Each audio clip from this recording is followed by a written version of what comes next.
Hello everyone, स्वागत है आप सभी का UGC net with Hindi political faculty channel पर। आज हम हिंदी साहित्य के इतिहास में से प्रमुख इतिहासकार और उनकी रचनाओं को पढ़ने वाले हैं जो शुरुआती में हैं। चलिए शुरू करते हैं। हिंदी साहित्य के इतिहास लेखन की जो परंपरा है उसका पहला प्रयास जो करते हैं वो गारसा द तासी करते हैं, जो फ्रेंच विद्वान हैं। इनकी जो रचना है इस्तवार द लिटरेतुर एंदुई जो फ्रेंच भाषा में लिखी गई है और हिंदी साहित्य इतिहास लेखन की प्रथम पुस्तक है। इस पुस्तक का जो प्रकाशन वर्ष है 1939 है। पहले भाग का प्रकाशन 1939 में होता है और दूसरे भाग का प्रकाशन 1947 में होता है। यह पुस्तक दो भागों में प्रकाशित हुई। आप इनको साथ के साथ नोट भी कर सकते हैं।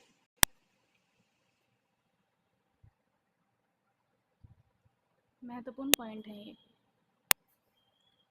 इस पुस्तक में कुल 738 कवियों का वर्णन मिलता है, जिनमें से हिंदी के 72 कवि थे और शेष जो बच गए वो उर्दू भाषा के कवि थे।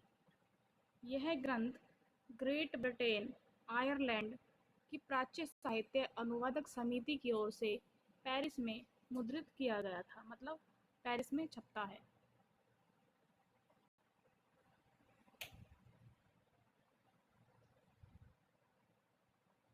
अब है महेश दत्त शुक्ल।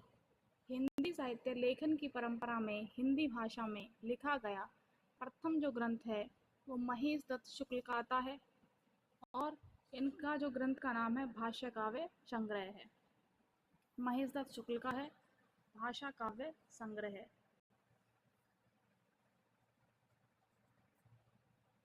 इम्पोर्टेंट है, इसको भी नोट कर लीजिए।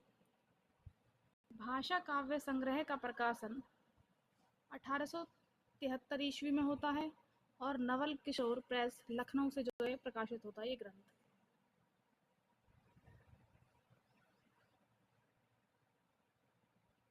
शिव सिंह सेंगर ने शिव सिंह सरोज नाम से हिंदी भाषा में दूसरा महत्वपूर्ण ग्रंथ रचा और इस ग्रंथ का जो प्रकाशन वर्ष है वो 1883 ईस्वी है।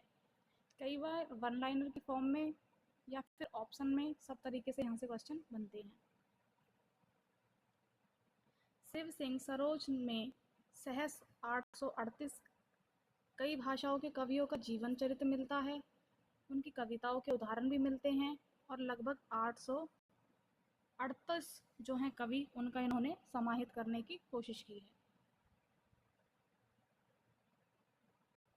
1888 में एशियाटिक सोसाइटी ऑफ बंगाल की पत्रिका के विशेषांक के रूप में ग्रियर्सन द्वारा रचित modern vernacular literature of Hindustan का प्रकाशन होता है 1888 में।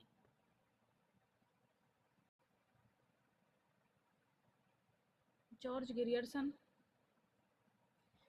गिरियर्सन द्वारा रचित मॉडर्न वर्नाकुलर लिटरेचर हिंदुस्तान का सच्चे अर्थों में हिंदी साहित्य का पहला इतिहास ग्रंथ माना जाता है। हालांकि ये भी हिंदी भाषा में अभी तक प्रकाशित नहीं है, लेकिन इसमें कुछ सुधार हुआ है बाकी पिछलों से। ग्रियर्सन ने अपने ग्रंथ में 952 कवियों को शामिल किया। ग्रियर्सन ने कवियों और लेखकों का कालक्रम अनुसार वर्गीकरण किया, उनकी प्रवृत्तियों को स्पष्ट किया। मतलब इन्होंने और ज़्यादा सुसंगठित तरीके से जो है ग्रंथ को लिखने की कोशिश की। विभिन्न युगों की प्रवृत्तियों की व्याख्या करते हुए उनसे संबंधित सांस्कृतिक परिस्थितियों व प्रेरणा स्रोतों का उद्घाटन किया।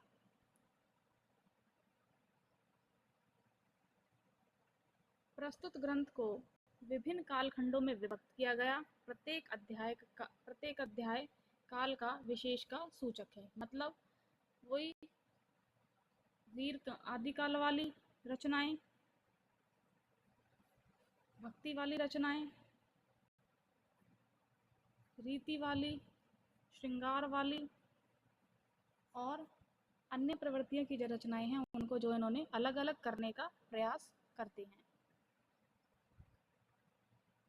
गिरियर्सन ने पहली बार हिंदी साहित्य का भाषा की दृष्टि से क्षेत्र निर्धारण करते हुए सांस्कृतिक प्रकृति अरबी फारसी मिश्रित उर्दू को पृथक किया। मतलब इन्होंने संस्कृत के जो कवि थे या उनकी कृतियां थी उनको अलग करने का प्रयास किया, प्राकृतिक की थी उनको अलग करने का प्रयास किया, अरबी के जो थे उनको अलग किया, फारसी और मिश्रित उर्दू वाले जो थे उन सबको अलग अलग करने का इन्होंने प्रयास किया। हिंदी साहित्य के विकास क्रम का निर्धारण चारण काव्य, धार्मिक काव्य, प्रेम काव्य, दरबारी काव्य के रूप में किया गया है। जैसे बाकी अन्य कवियों ने किसी ने आदि काल नाम दिया है, किसी ने वीर गाथा काल कहा है, किसी ने आरंभिक काल कहा है, उस प्रकार से इन्होंने भी चारण काव्य कहा है, आदि काल को धार्मिक काव्य कहा है, भक्ति काल को प्रेम काव्य और दरबारी काव्य के रूप में जो है इन्होंने विभक्त करने का प्रयास किया है अपने ग्रंथ के अंदर। 17वीं शताब्दी के युग को भक्ति काल कहा है और हिंदी काव्य का स्वर्ण युग जो है ग्रियर्सन ने ही माना है। भक्ति काल को जो 17वीं शताब्दी के अंदर जो काव्य आता है उसको इन्होंने भक्ति काल की संज्ञा दी है और साथ में इस काल को भक्ति काल को इन्होंने स्वर्ण युग भी माना है।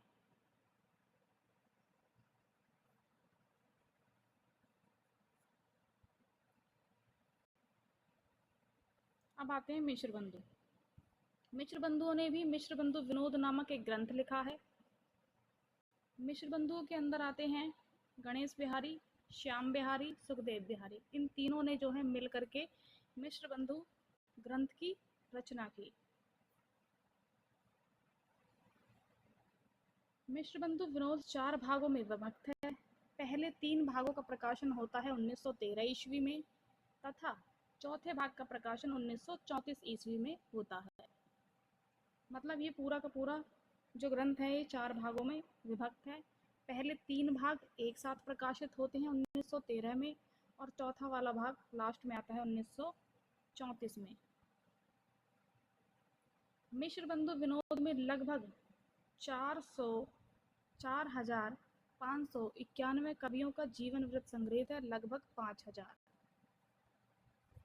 4,599 भी आ सकता है, लगभग 5,000 भी आ सकता है।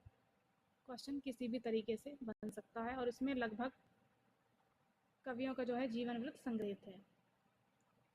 इनमें से अज्ञात कवियों का प्रकाश में लाने के साथ साथ उनके साहित्य महत्व को स्पष्ट करने का प्रयास किया है। जिन कवियों पर किसी विद्वान की दृष्टि नहीं गई उसको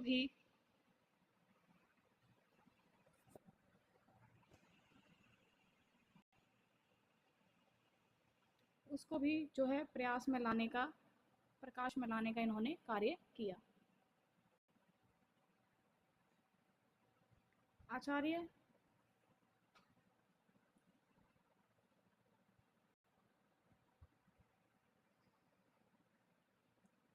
रामचंद्र शुक्ल। हिंदी साहित्य इतिहास लेखन की परंपरा में आचार्य रामचंद्र शुक्ल द्वारा रचित हिंदी साहित्य का इतिहास सर्वोच्च स्थान रखता है। मतलब सबसे ज़्यादा जो प्रमाणिक है, जो सटीक है, वो इनका ही है, शुक्ल का।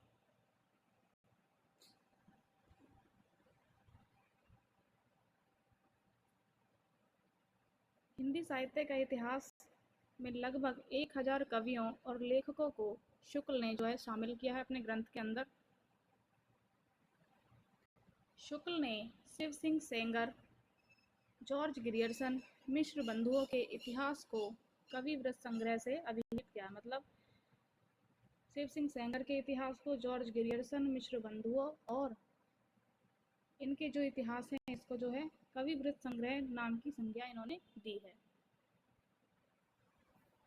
आचार्य शुक्ल ने लिखा है कि प्रत्येक देश का साहित्य वहाँ की जनता की चित्रवृत्तियों का संचित प्रतिबिंब होता है। कई बार ये कोटेशन जो है एग्जाम में पूछी गई है कि जनता की चित्रवृत्तियों के परिवर्तन के साथ साथ साहित्य के स्वरूप में भी जो है परिवर्तन होता जाता है। जनता की चित्रवृत्ति बहुत कुछ राजनीतिक, सामाजिक, सांस्कृतिक और धार्मिक परिस्थितियों के अनुसार होती है। मतलब उस समय सामाजिक परिस्थितियाँ कैसी हैं, राजनीतिक परिस्थितियाँ कैसी हैं और धार्मिक परिस्थितियाँ कैसी हैं, ये सभी जो है साहित्य पर प्रभाव डालती हैं ये सारी परिस्थितियाँ।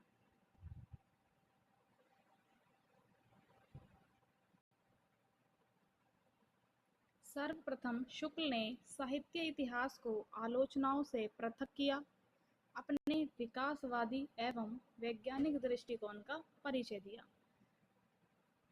आचार्य शुक्ल ने साहित्य इतिहास के प्रति एक निश्चित सुस्पष्ट दृष्टिकोण का परिचय देते हुए युगीन परिस्थितियों के संदर्भ में विकास क्रम की व्याख्या करने का प्रयास करते हैं। कौन? शुक्ल जी। शुक्ल ने काल विभाजन के अंतर्गत हिंदी साहित्य के 900 वर्षों के इतिहास को कालों में जो है विभक्त करने का प्रयास करते हैं। 1050 से जो है शुरू हो जाता है इनका आदिकाल, फिर भक्ति काल, फिर रीतिकाल और फिर आधुनिक काल। सबसे ज़्यादा सटीक, सबसे ज़्यादा प्रमाणिक शुक्ल का ही माना जाता है।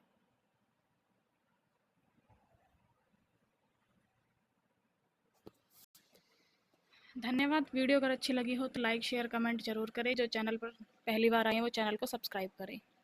इस वीडियो की PDF आपको टेलीग्राम चैनल पर मिल जाएगी, तो जाकर वहाँ पे ज्वाइन करें। धन्यवाद।